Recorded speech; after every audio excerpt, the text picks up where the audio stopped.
Bonjour à tous, dans ce tutoriel nous allons voir les deux versions de table qui sont disponibles dans Page Builder CK de Joomla CK de Cédric Keflin. Donc c'est un Page Builder et depuis la version 2.5.9 nous disposons de deux types de tables dans ce composeur de pages pour site Joomla. Donc première chose à faire, c'est aller faire la mise à jour de Page Builder CK. Donc je l'ai téléchargé sur un dossier de mon ordinateur et je fais la mise à jour. Donc on parle bien de la version Page Builder CK Pro. Donc vous voyez bien ici qu'il y a deux types de plugins tables qui sont installés. Le module table qui est disponible, enfin le plugin table qui est disponible depuis quasiment l'origine du Page Builder, et le table row qui est un nouveau plugin donc disponible depuis la version 2.5.9. Donc on va maintenant aller dans le Page Builder CK pour créer nos pages. Alors je vais créer une nouvelle page que je vais appeler formateur. Et dans cette page, donc, vous voyez ici que vous avez table standard et table de prix. Donc nous allons utiliser le premier plugin de table qui est celui qui était d'origine dans le système et qui s'appelle, je vous rappelle, actuellement table de prix. Nous allons faire une rangée de titres en haut.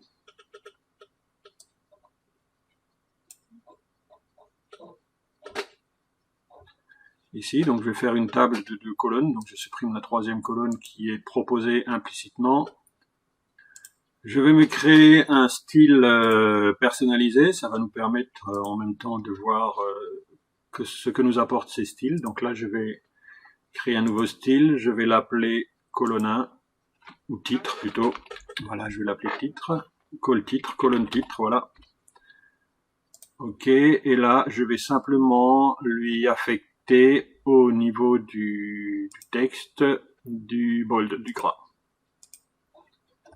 Ok, donc là, j'ai mon style titre. La première ligne, je vais lui affecter le colonne titre pour l'avoir en gras. Et je vais lui mettre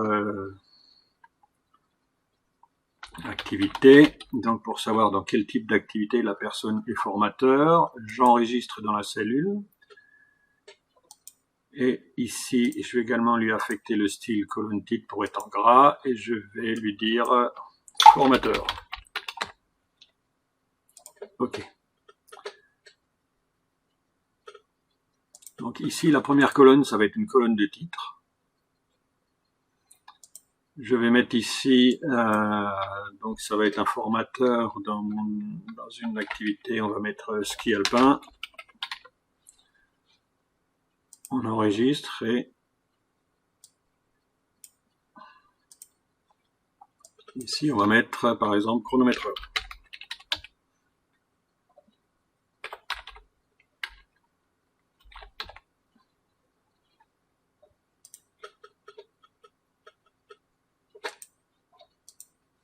Style bold, d'accord. Ici on va mettre le nom des formateurs.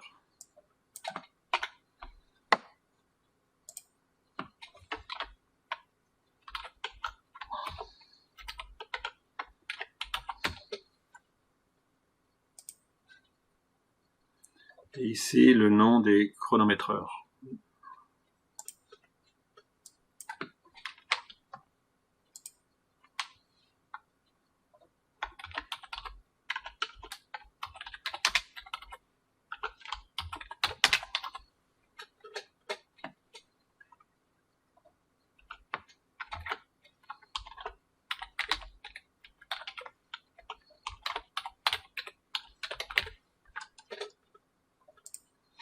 Donc vous voyez tout de suite, au niveau de la hauteur des lignes, la première colonne ne suit pas la deuxième colonne. Donc ce type de table n'est pas vraiment fait pour cet usage où la première colonne et une colonne d'en-tête en fait. C'est plutôt fait quand vous avez des colonnes qui sont à l'identique. Donc on va enregistrer cette table pour bien voir la différence au niveau du comportement ensuite.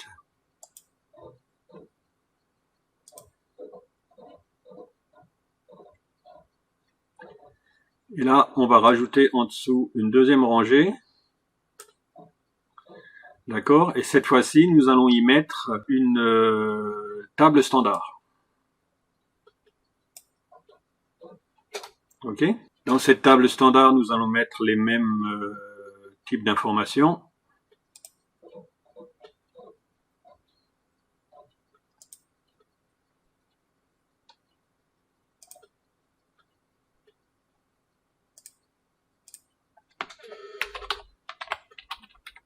Donc je refais mon style perso, donc qui était un texte en gras, je vous le rappelle.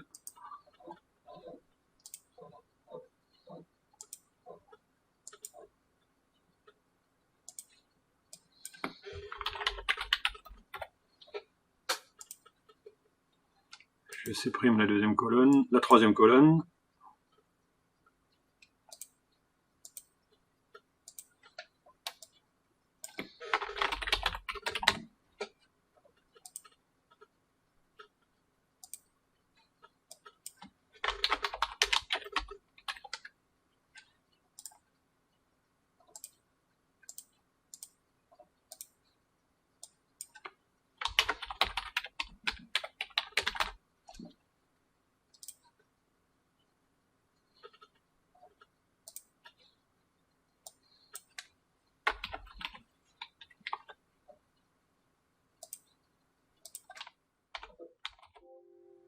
Et là, vous voyez tout de suite la différence avec la table précédente, c'est que les deux colonnes s'ajustent sur la même hauteur, sur la même ligne. Donc c'est bien le résultat souhaité dans ce type de table où la deuxième colonne est liée à la première, étant donné que la première c'est la colonne de titre.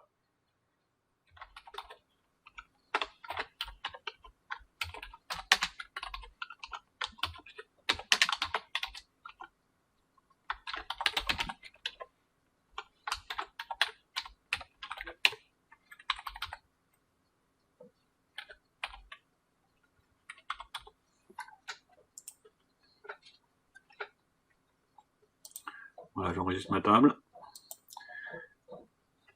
Et on va tout de suite aller voir ce que cela donne en front. Hein. Donc une fois la page, il faut juste que l'on se crée un lien de menu sur la page.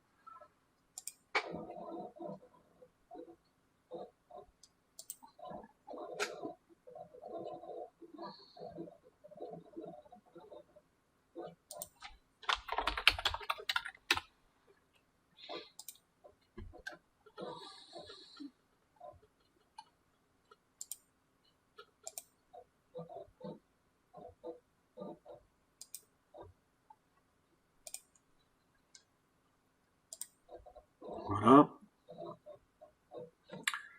Ici, on va cette fois-ci sur la partie front de notre site.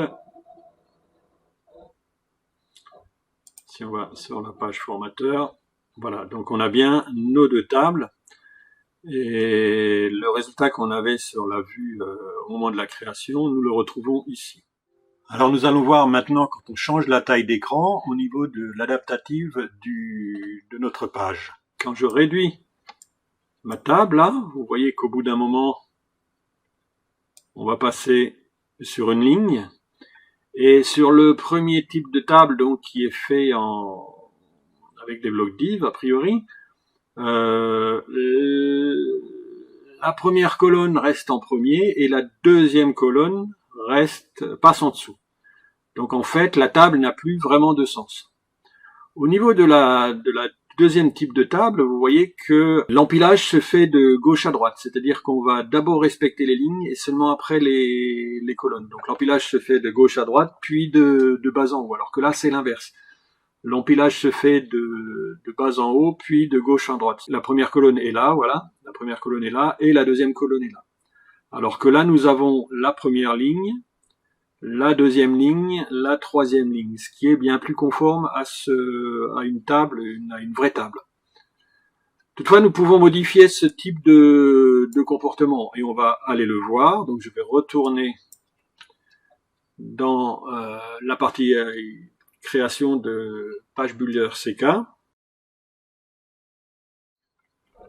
Je vais aller voir ma page formateur. Je vais rentrer en mise à jour donc dans les deux types de tables pour vous montrer ceci. Donc, dans le menu zone d'édition, dans le tiroir style de table, vous avez ici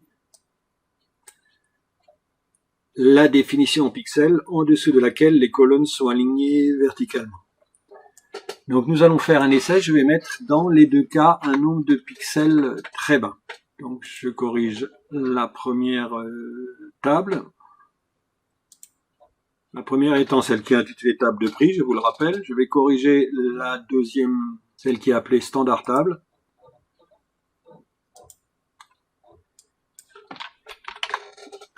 Et je vais aussi mettre 10 pixels au niveau de la résolution. Donc je mets un chiffre très, très bas qui dans la pratique n'arrivera jamais. Un écran de 10 pixels, ça n'existe pas.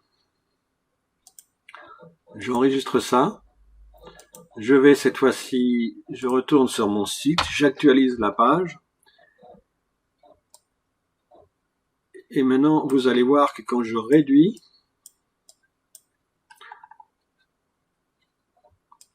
l'affichage à l'écran, nous restons bien sur deux colonnes et l'affichage reste conforme à ce que l'on souhaitait obtenir. Donc j'espère que vous avez pu comprendre la différence entre les deux types de tables. Il faut savoir que la première, ici, j'ai pas de texte suffisamment long pour qu'il y ait un retour de ligne. Mais ces cellules-là, ici, peuvent s'agrandir et ce décalage peut encore s'amplifier. Alors que dans le deuxième type de table, table standard, si une cellule augmente en hauteur, toutes les cellules de la même ligne suivront au niveau de l'alignement. Ici, un autre exemple d'utilisation d'une table de type prix, c'est quand on a des images de personnes, donc dans le stade d'une entreprise, par exemple, quand on réduit le nombre de colonnes, la table reste cohérente car les colonnes n'ont aucune relation entre elles. Donc, pour résumer, les deux types de tables, table prix et table standard, sont pour deux usages totalement différents. Le premier, qu'on appellera table de prix, c'est quand les colonnes sont autonomes entre elles, qu'il n'y a aucune relation entre une colonne et l'autre. Le deuxième type de table qu'on appellera table standard, c'est quand on cherche absolument à ce que les colonnes et les lignes regroupant les colonnes gardent bien la même hauteur. C'est dans le cas où certaines colonnes sont reliées à d'autres, quand par exemple il y a une colonne de titre dans la table. Voilà, ce tutoriel est terminé. Je remercie Cédric, donc l'auteur de cet outil, Page Builder CK, qui est donc un créateur de pages très puissant pour Joomla. Donc l'apport de ce nouveau type de table est effectivement un grand plus pour cet outil. J'espère que vous saurez en faire un bon usage et je vous dis à bientôt pour un nouveau tutoriel.